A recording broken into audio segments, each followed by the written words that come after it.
Good morning বন্ধুরা। আজ আমরা চলে এসেছি আবার একটা নতুন ব্লগ নিয়ে। আমাদের আবার নতুন ভাবে যাত্রা শুরু হলো একটা অন্য পথে, অন্য উদ্দেশ্যে। এই পথে না আছে কোনো পাহাড় পর্বত, না আছে কোনো কোনো জঙ্গল বা সামুদ্রিক লোকালয়। আজ আমরা চলে এসেছি পুরী জগন্নাথ দেবের মন্দিরের আদলে আরো এক জগন্নাথ দেবের মন্দির, যা কলকাতার খিদিরপুর অঞ্চলে আবির্ভূত হয়েছে।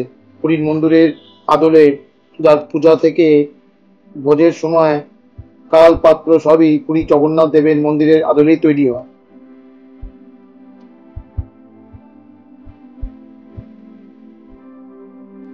আজ আমরা এসেছি খিদিরপুর অঞ্চলে জগন্নাথ দেবের মন্দির।